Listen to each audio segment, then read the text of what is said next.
ఇక డిబేట్లోకి వెళ్దాం. డిబేట్లో పార్టిసిపేట్ చేస్తున్నారు సామాజిక విశ్లేషకులు మురళీ మనోహర్ గారు, అలాగే retired army officer colonel PM Arjuna గారు అండ్ సామాజిక రాజకీయ విశ్లేషకులు ఉపాల్ లక్ష్మణ్ గారు. నమస్కారం అండి అందరికీ. నమస్తే. రైట్, ముందుగా మురళీ మనోహర్ గారు మీతో స్టార్ట్ చేస్తాను. అంటే Indian army, air force, navy force వీటన్నిటితో పోల్చితే పాకిస్తాన్కు ఉన్నటువంటి ఫోర్సెస్ చాలా వీక్గా ఉన్నాయి. ఈ విషయం పాకిస్తాన్కు కూడా తెలుసు. అండ్ మోరోవర్ ప్రపంచంలో అతిపెద్ద మిలిటరీ దేశం స్థానంలో మనం 4వ స్థానంలో ఉన్నాం ఇండియా. పాకిస్తాన్ 12వ స్థానంలో ఉంది. ఇన్ని తెలిసి కూడా ఎందుకు పాకిస్తాన్ భారతదేశం పైన యుద్ధానికి కాలు దూవుతోంది, యుద్ధానికి సిద్ధమని అంటోంది అనుకోవాలి? ఇది అందరికీ ఆశ్చర్యంగా అనిపించేటువంటి విషయం. అంటే ఏ పోలిక లేదు మన దేశంతో పోల్చినప్పుడు, జనాభాలో కానీ, ఫోర్స్ లో కానీ, ఆర్థికంగా కానీ దేంట్లో కూడా పోలిక లేదు. పాకిస్తాన్ ఒక చిన్న రాష్ట్రం లాంటిది. ఉత్తరప్రదేశ్ లాంటి ఒక రాష్ట్రం, లేకపోతే ఉత్తరప్రదేశ్ ఇంకో రాష్ట్రాన్ని కలిపితే ఎంతనో అంత జనాభా విషయంలో కానీ, ఏరియా కానీ అన్నిట్లో చిన్నదైనప్పటికీ కూడా కాలు దువ్వడం యుద్ధానికి మళ్ళీ ఇది మనల్ని అందరినీ ఆశ్చర్యపరిచే విషయం. అలాగే కొద్దిసార్లు కంగారు అవుతూ ఉంటుంది. ఇలా అయితే ముఖ్యంగా ఇది ఏంటి అంటే అణు బాంబులు ఉన్నాయి కనుక పిచ్చోడి చేతిలో రాయి, ఇలాంటి కొందరు మాట్లాడుతూ ఉంటారు. ఓ రకంగా అలా మాట్లాడి ఏంటంటే పాకిస్తాన్ నమ్మడానికి రాదు, ఏది లేకపోతే అణుబాంబు వేసేస్తారు. అంత ఈజీ కాదండి. అణుబాంబు వేయడం కూడా అంత ఈజీ కాదు. 4 యుద్ధాలు జరిగాయి. తర్వాత ఈ బాలాకోట్ లేకపోతే సర్జికల్ స్ట్రైక్ ఇలాంటివన్నీ జరిగాయి.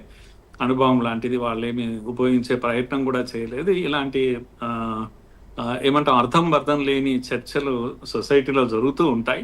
దాంతో కంగారు పడాల్సినటువంటి అవసరం కూడా లేదు. కాకపోతే ఒక విషయం గుర్తుపెట్టుకోవాలి, 4 యుద్ధాల తర్వాత పాకిస్తాన్ నేర్చుకున్నది ఏంటి అంటే యుద్ధాలు చేయలేము కనుక ఇలాంటి గొరిల్లా టైప్ ఆఫ్ వీటితోటి మనల్ని గాయపరచాలి, 1000 కట్స్ తోటి బ్లీడ్ చేయాలి అనేది ఏదైతే ఫేమస్ సెంటెన్స్ ఉందో అది వాస్తవ రూపంలో మనకు కనపడుతూ, యుద్ధం చేయలేక ఇండైరెక్ట్ వార్ తోటి, మిలిటెంట్స్ తోటి, టెర్రరిస్టులతోటి ఈ విధంగా పెంచి పోషిస్తున్నారు. మనతో ఈ రకమైన వాళ్ళ పోరాటం వాళ్ళు చేస్తూనే ఉన్నారు. ఇందులో మనం ఎక్కడికి వెళ్ళాలి, ఎప్పుడు ఆపాలి అనేటువంటి ఒక తాపత్రయం మనలో కూడా ఉంటుంది. మొన్న 28 మంది మన ఏ ఆయుధం లేని వీళ్ళను యాత్రికులను చంపేసరికి దేశం నివ్వెరపోయింది. ఎలా టీచ్ చేయాలి లెసన్ అనేది మనకున్నటువంటి ప్రశ్న. ఏం చేస్తే ఇది ఆగిపోతుంది అని. కనుక యుద్ధంలో ఏంటం బలాబలాలు అనేది పోలిక లేదు కనుక యుద్ధం అంటూ జరిగితే రిజల్ట్ ఒకటే ఉంటుంది, వేరే ఏముండదు. అందరికీ తెలిసినటువంటి రిజల్ట్స్ ఇది. కాకపోతే యుద్ధమే అవాయిడ్ చేసి ఇండైరెక్ట్ వార్తోనూ లేకపోతే ఇంకేదో పద్ధతిలో ఒత్తిడి తీసుకొచ్చి దీనికి బుద్ధి చెప్పాలి పాకిస్తాన్కి అనేది ఇప్పుడు జరుగుతున్నటువంటి ఆలోచన. మీరు చెప్పినట్టుగా బార్డర్స్ కు తరలించడము, ట్యాంకర్స్ కానీ ఇతరత్ర అన్నిటిని ఇలాంటివన్నీ జరుగుతూనే ఉంటాయి. ఇప్పటికిప్పుడు యుద్ధం వచ్చి మీద పడుతుంది అన్నంత నేను కూడా అనుకోవడం లేదు. Other way of dealing the things అనేది మనకు ఉన్నాయి, ఆప్షన్స్ ఉన్నాయి. ఉదాహరణకు నీటితో మనము ఐడబ్ల్యూ ఏదైతే ఇండస్ వ్యాలీ ట్రీటీ తోటి ఒక చిన్న సమాధానం చెప్పే ప్రయత్నం చేశాం. అది కనుక సీరియస్ గానే నీళ్లు ఆపితే వాళ్ళు దాహంతో చస్తారు. ఇప్పుడే కాదు కదా అని కొందరు వాదిస్తూ ఉంటారు. టేక్స్ ఇట్స్ ఓన్ టైం అంటుంటారు. అట్లేం కాదు, ఇప్పుడు చేయాలంటే ఇప్పుడు కూడా చేయగలము, డైవర్ట్ చేయగలం. కాకపోతే ఇలాంటి ఆయుధాలు చాలా ఉన్నాయి. కానీ వాటికి కూడా బెదరట్లేదు కదా పాకిస్తాన్. సింధు జలాలను పారకపోతే భారతీయుల రక్తాన్ని పారిస్తామని ఆయన మేకపోతు గాంభీర్యపు మాటలు మాట్లాడుతారు. అది కరెక్ట్ గా చెప్పారు మీరు. ఆ స్టేట్మెంటే చెప్తుంది వాళ్ళ యొక్క భయం. కనుక మేము భయపడ్డామని చెప్పరు కదా ఎప్పుడైనా కూడా. కనుక మేము మీ రక్తం పారిస్తాం ఏంటంటే యుద్ధం చేస్తారా, యుద్ధం చేసి భారతీయుల రక్తం అందులో పారుతుందా, ఇలాంటి పిచ్చి మాటలు అన్నీ కూడా మనిషి ఎప్పుడైనా బాగా ఇదైనప్పుడు, మానసికంగా ఇది లేనప్పుడు, బలం లేనప్పుడు అలా మాట్లాడుతూ ఉంటారు. కనుక పాకిస్తాన్ ఇప్పుడు మనం అనుకున్నంత ధైర్యంతో మాట్లాడే మాటలు కావు అవన్నీ. ఈవెన్ వాళ్ళ ఆర్మీ జనరలే ఎక్కడో పారిపోయాడనే వార్తలు వస్తున్నాయి. తన భార్య పిల్లల్ని తీసుకెళ్లి ఆస్ట్రేలియాలో అక్కడ దాచేస్తున్నారనే వార్తలు వస్తున్నాయి. ఇవన్నీ మనకు కనబడుతున్నాయి, కళ్ళ మధ్య కనబడుతున్నాయి. చాలా సమస్యలు ఉన్నాయి వాళ్ళకు ఇప్పటికే.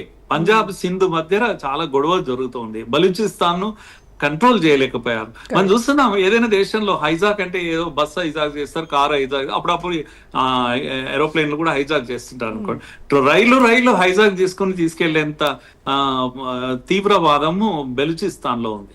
దాన్ని కంట్రోల్ చేయలేదు. బెలూచిస్తాన్ నియంత్రించలేని పాకిస్తాన్ వచ్చి ఇండియా నియంత్రిస్తుందా అండి? మన భారత దగ్గర వాళ్ళు కొట్లాడతారా?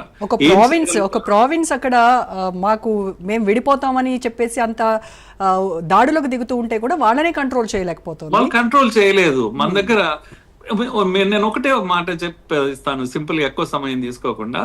మీరు అన్ని చాలా లెక్కలు చెప్పారు కనుక నేను అవన్నీ చెప్పడం లేదు. వాళ్ళ ట్యాంకులని, మన ట్యాంకులని, ఇవన్నీ కాకుండా ఫారెన్ రిజర్వ్స్ అనేవి ఒక దేశానికి చాలా, మనల్ని నడిపించేది మన వెనకాల ఉన్న మన బ్యాంక్ ఖాతాలు. ఎప్పుడైనా మన ఇంటిని నడిపించే బ్యాంకులో బాగా డబ్బు ఉంటే కొద్దిగా బలంగా మాట్లాడతాం.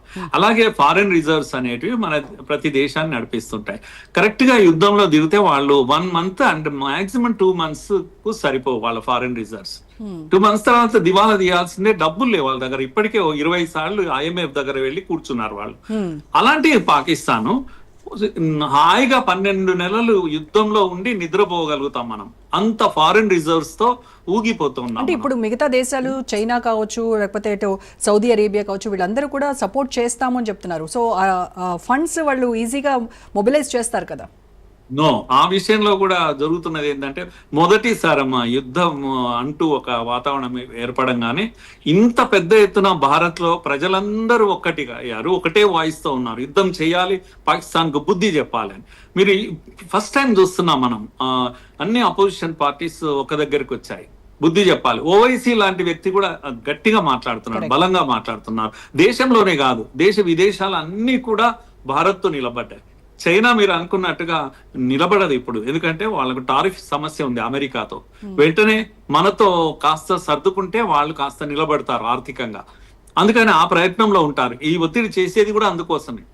టారిఫ్ విషయంలో మనం కొద్దిగా సహకరిస్తామనండి, పాకిస్తాన్ చైనా వచ్చి మనతో కలిసినా కలుస్తుంది. వాళ్ళ పరిస్థితి అలా ఉంది. కనుక ఏ దేశం వీళ్ళకి పెద్దగా నిలబడి పోరాటం చేసి వీళ్ళ వైపు, ఆఫ్ఘనిస్తాన్ అండి, వాళ్ళు పెంచి పోషించిన పాము ఆఫ్ఘనిస్తాన్ ఇప్పుడు మనతో కలిసి యుద్ధం చేస్తుంది. ఆఫ్ఘనిస్తాన్ పిలిస్తే మనం ఇలాంటి అంతర్జాతీయంగా మనకున్నంత బలము కానీ సపోర్ట్ కానీ పాకిస్తాన్ కు లేదు. ఆ విధంగా మారల్ గా బలహీనంగా ఉంది, ఆర్థికంగా బలహీనంగా ఉంది, సైన్య పరంగా ఎలాగూ బలహీనంగా ఉంది. కనుక ఎక్కడ కూడా ఒక అడుగు మనం వెనక్కి వేసే ఆలోచన మనం చేయడానికి వీల్లేదని నా అభిప్రాయం. Okay, right. లక్ష్మణ్ గారు సింధు జలాల ఒప్పందాన్ని రద్దు చేసుకున్నారు.